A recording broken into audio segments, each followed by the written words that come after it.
If you've been fasting, grinding through hunger, patting yourself on the back for discipline, and still watching your belly hang on like it got a personal vendetta against you, I need you to hear this because it's going to feel unfair at first.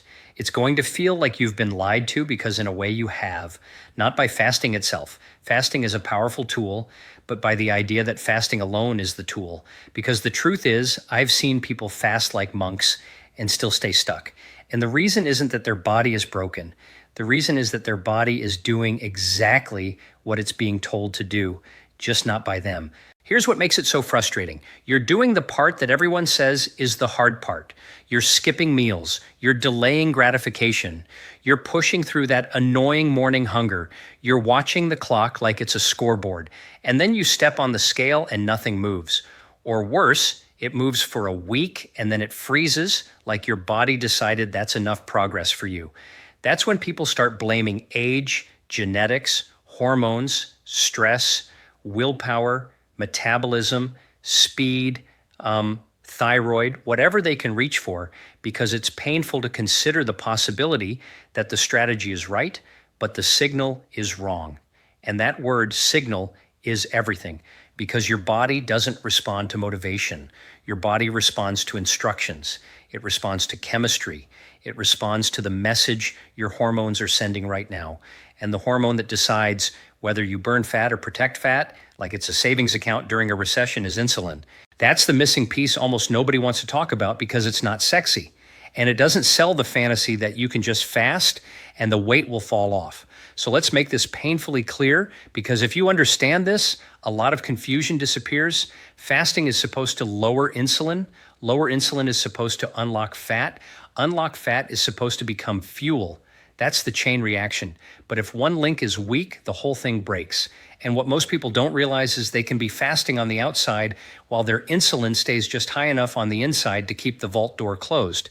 That's when you get stuck in what I call the metabolic gray zone, where you're not really fed, but you're not really burning fat either. So you end up tired, cranky, and stalled, which is the worst combination because it makes you want to quit. And the gray zone is sneaky because it doesn't announce itself. It shows up as you doing a 16-hour fast and still waking up hungry like you didn't eat for a week. It shows up as you feeling light and sharp during the fast, then crashing the moment you eat, like someone pulled the plug on your brain. It shows up as you eating clean and still feeling like you could chew your arm off by mid-afternoon.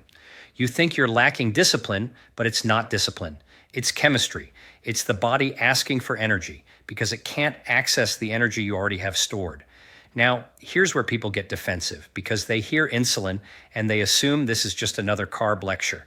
But that's not what this is. This is about timing, sensitivity, and the difference between a brief insulin rise that your body handles smoothly versus chronic, repeated insulin spikes that keep you trapped in sugar burning mode all day. The weird part is you can be doing everything healthy and still be doing the exact pattern that keeps insulin elevated. And I know that sounds like a contradiction, but that's why so many people feel betrayed by their own effort. Because the first trap is what happens at the end of the fast. People do the fast like it's a heroic event, and then they celebrate by breaking it with the exact foods that slam insulin up so fast the body has no choice but to switch into storage mode again. They break it with oatmeal, fruit, smoothies, granola, healthy cereal, even a salad that's loaded with sweet dressings and dried fruit. It looks like wellness on a plate, so it feels safe. But inside your body, it can behave like flipping the fat-burning switch off in seconds. And what hurts is that you can literally feel it happen. You go from sharp to sleepy. You go from calm to hungry. You go from I'm in control to why do I want more food right now? So what's actually happening during a fast? Insulin goes down. And as insulin goes down, your body starts leaning into fat as a fuel source. That's why fasting can feel clean. It's like your metabolism finally stops screaming and starts humming. But then you end the fast with a big carbohydrate hit, and your pancreas responds like it's supposed to. It releases insulin to move glucose into cells. The problem is that insulin doesn't just move glucose. Insulin also tells fat cells, stop releasing fat. It literally closes the gate, and when that gate closes, the body shifts right back into glucose burning mode. And if that glucose arrives too fast, you get the spike, then the crash. And the crash feels like hunger because the brain hates unstable energy. And that's the moment people misinterpret. They think fasting made me hungrier. No, breaking your fast the wrong way made you hungrier. Fasting opened the door. Then your first bite slammed it shut and kicked you back into the roller coaster. The roller coaster isn't fat loss. The roller coaster is hormonal whiplash. And the cruel part is the roller coaster trains your brain to dread fasting because your brain starts associating the end of the fast with a sugar rush and a crash, which makes cravings worse over time, not better. But there's a second trap, and it's almost the opposite, which is why it confuses people even more. Some people get stuck because they treat fasting like punishment. They fast long and then they eat tiny, and then they fast long again, and they keep telling themselves the body will break eventually and give up the fat. But the body doesn't interpret that as fat loss. The body interprets that as shortage. And when the body senses shortage, it doesn't say, great, let's burn everything. It says, we need to conserve. It slows the burn, it lowers the temperature, it makes you tired, it makes you cold, it makes you think about food, and it does that not because it hates you, but because it's designed to protect you. So the real goal of fasting was never starvation. The real goal of fasting is training your metabolism to use fat smoothly, training your hormones to calm down, training your hunger signals to stop behaving like alarms. And here's the twist that most people don't see coming. Training requires fuel, not constant fuel, but the right fuel at the right time. Because if you want your metabolism to become flexible, if you want your body to switch from sugar to fat without panic, you can't just remove food. You have to rebuild the system that uses food. This is why I keep coming back to insulin, because insulin isn't just a fat storage hormone in some dramatic villain narrative. Insulin is a gatekeeper.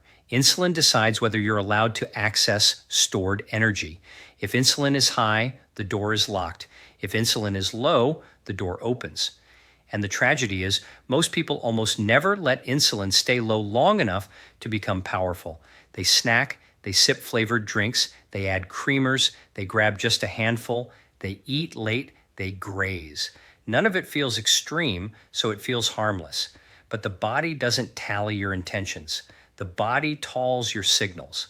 And this is where people get shocked, because it's not just candy and soda.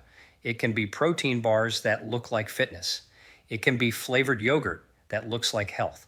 It can be the diet drink you thought was a free pass. It can be the constant small hits that never allow insulin to truly fall. It's like trying to drain a bathtub while leaving the faucet dripping. You keep wondering why the water level never drops, but the drip is enough to keep it from emptying. So, how do you actually flip the switch? You do something that sounds almost too simple to be real, which is why people ignore it at first. You stop treating fasting as the main event and start treating your insulin lowering window as the main event. That means you don't just ask, how long did I go without food? You ask, how long was insulin actually low? Because those are not always the same thing. And once you start measuring the right outcome, the next moves become obvious. One of the most powerful moves is what you break your fast with, because your first meal after fasting is like the first domino. Whatever you do, there sets the tone for the next hours. If you hit your system with fast digesting carbs, you spike insulin, you shut down fat release, and you spend the rest of the day trying to recover from your own breakfast. But if you break the fast with a meal that keeps insulin quiet, something almost eerie happens. You eat, but you don't crash. You feel fed, but you don't get ravenous. You get energy, but it's steady, like a slow-burning candle instead of a fireworks show. That's why high protein, higher fat, lower carb foods are so effective after fasting. Not because carbs are evil, but because the goal right after fasting is not to slam the gate shut. The goal is to keep the door open while you bring in nutrients. Think of it like entering a clean, calm room. You don't want to throw a smoke bomb into it. You want to walk in quietly and keep that calm energy going. And this is where people misjudge fat. They've been trained to fear fat, but fat is the nutrient that has the gentlest impact on insulin. Protein does rise insulin somewhat, but it also triggers satiety and muscle repair, which becomes crucial later in this story. Carbs, especially refined carbs, can create the sharpest rise and the quickest crash. So if you want fat burning to continue after the fast ends, you don't start with the thing that shuts it down fastest. You start with the thing that supports stability. Now, I know what you're thinking because I can almost hear it. So you're telling me I can fast perfectly and still ruin it with one meal? And yes, that's exactly what I'm saying, but not to scare you, to free you. Because once you see it, you stop blaming yourself and you start controlling the real lever. You stop fighting hunger like it's a personality flaw, and you start building meals that prevent hunger from turning into a fire drill.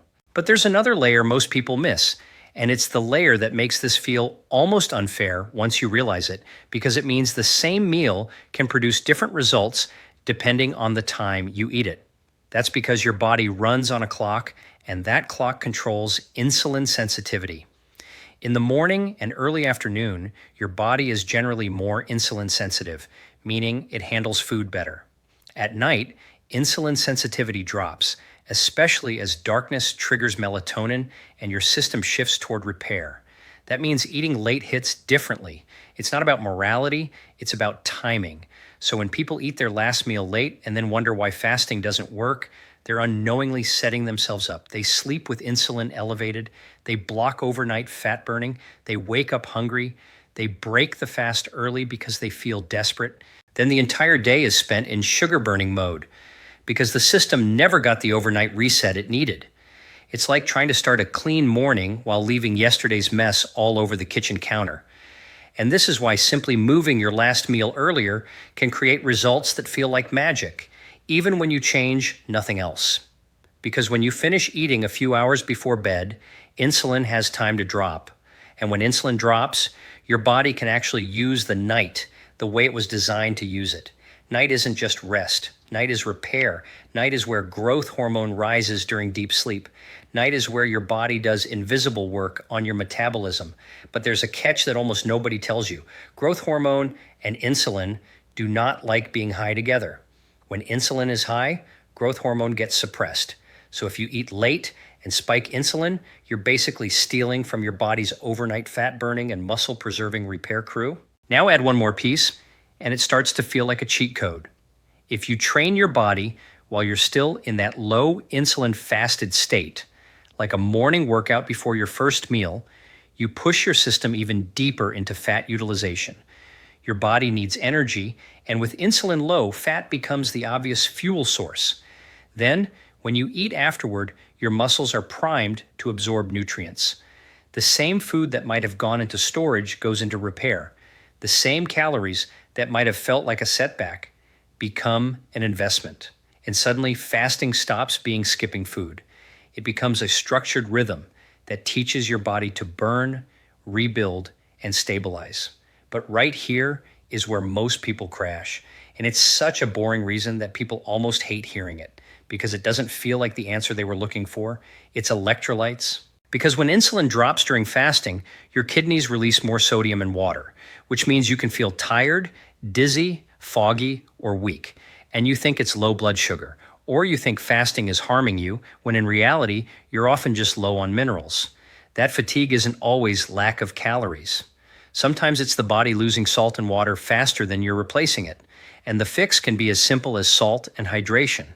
And this matters more than people realize, because if you feel terrible during your fast, you'll break it impulsively. You'll panic eat. You'll reach for quick carbs because your brain wants instant relief. And that relief becomes the very insulin spike that locks fat away again. So something as small as managing electrolytes can be the difference between fasting, feeling effortless, and fasting feeling like a battle you keep losing. Now here's the part that people either love or they resist hard, because it forces a decision. If fasting is a tool to lower insulin, and lowering insulin is what unlocks fat, then your eating window has to protect that advantage, not destroy it. That's why ultra-processed foods, seed oils, refined carbs, sugary sauces, constant snack foods, all of that works against the exact metabolic reset you're trying to create. It inflames the gut, burdens the liver, keeps insulin bouncing, and it turns fasting into a daily tug-off wear. But when you switch the fuel, When you break your fast with nutrient-dense food that keeps insulin stable, something starts changing that's bigger than the scale. You stop feeling controlled by hunger. You stop thinking about food every hour. You stop needing snacks just to feel normal. And the first time that happens, it's almost emotional because you realize you weren't weak. You were locked out of your own stored energy. You were standing next to a full tank with a cap you couldn't open. So here's the open loop I want you holding in your mind because it's about to matter more than anything else. If insulin is the gatekeeper and timing sets the stage and food choice decides whether the gate stays open, then what is the one additional lever you can pull that makes fasting finally feel like it clicks for people who have been stuck for months? Because there is one simple add-on that turns fasting from a struggle into a system. And it's not a supplement, and it's not a miracle drink, and it's not fast longer. It's a strategic move that tells your body unmistakably that it's safe to burn fat and unnecessary to conserve it. And the reason most people never use it is because they think they're already doing it, but they're doing it wrong. That one simple add-on isn't a new fasting schedule, and it isn't a magic food either, because the mistake everyone makes is they keep looking for the next thing to remove. Remove breakfast, remove carbs, remove calories, remove snacks, remove joy. But real fat burning doesn't turn on when you remove more.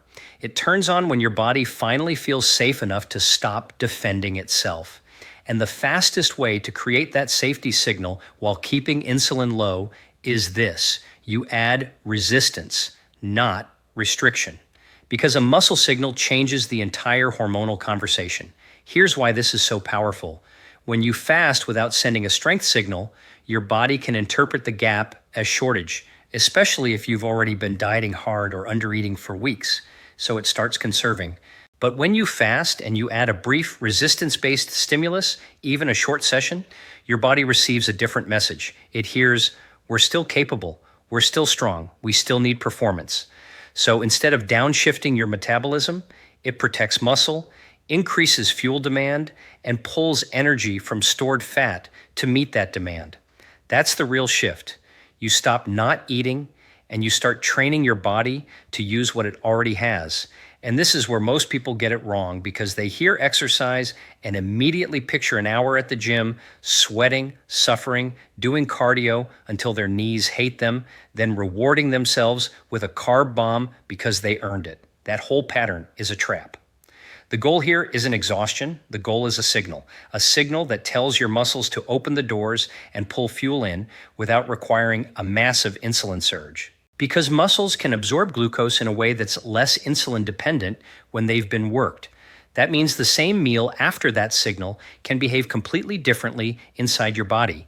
Instead of refilling fat storage, it refuels the tissue that keeps your metabolism alive. So what does the add-on actually look like? It looks like a short, consistent resistance routine placed strategically inside your fasted window, ideally near the end of the fast, right before you eat. That timing matters because it stacks the benefits. You've already lowered insulin, you've already opened the fat gate, then you trigger muscle demand. Now your body has to supply energy. And with insulin low, it leans into fat oxidation hard.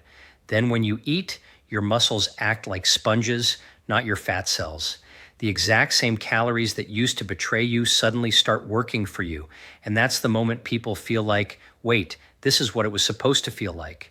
This is also why people who only fast but never challenge muscle often plateau, because muscle is the engine that burns fuel even at rest. Lose the engine, and you can fast forever and still feel cold, tired, and stuck.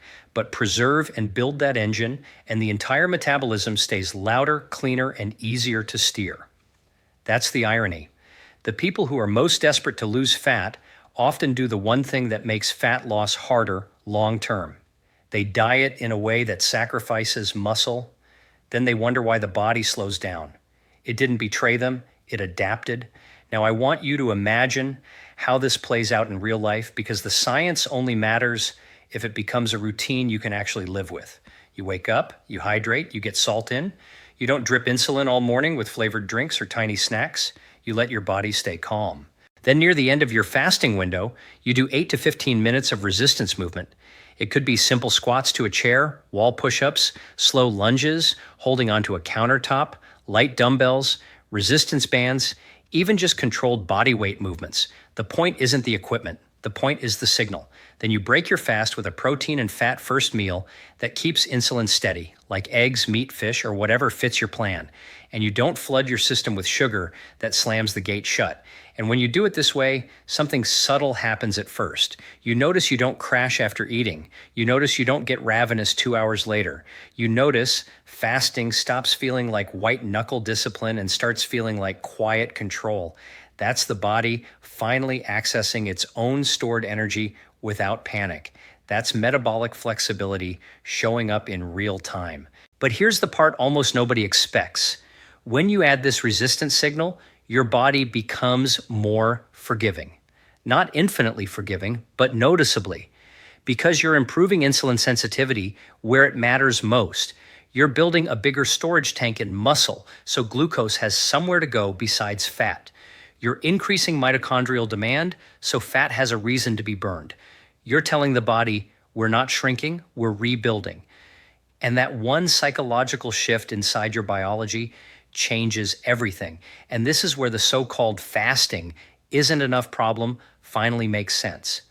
People were treating fasting like the main strategy, but fasting is only a lever to lower insulin. If you lower insulin but keep living in a sedentary, under-muscled, stressed-out state, your body still has reasons to conserve. But if you lower insulin and add the right muscle signal, you remove the body's fear. You remove its need to store. You remove the reason it was clinging to fat in the first place. Now I need to warn you about the one mistake that will sabotage this, even if you do everything else right, because it's sneaky and it feels healthy. The mistake is breaking your fast like you're trying to prove you're not on a diet.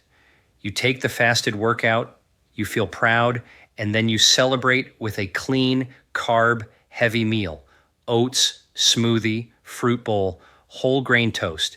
And yes, some of those foods can be fine for some people, but right after fasting, they can spike insulin hard enough to erase the advantage you just created. You go right back to the roller coaster and you start thinking the routine failed when really the first bite just cut the rope. So the closing principle is this: fasting opens the door. Resistance tells your body to walk through it. Food choice decides whether the door stays open.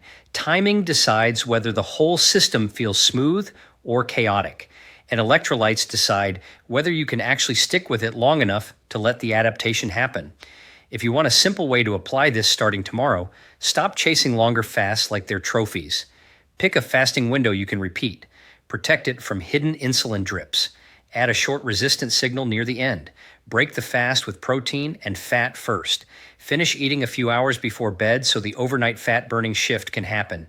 Then repeat that rhythm long enough for your body to stop arguing with you. Because the real transformation isn't the first week where the scale drops and you get excited. The real transformation is the week you realize you forgot to think about food for half the day. The week you notice your energy is steady without snacks. The week you sleep deeper because you stopped eating late. The week your cravings soften because your blood sugar stopped swinging.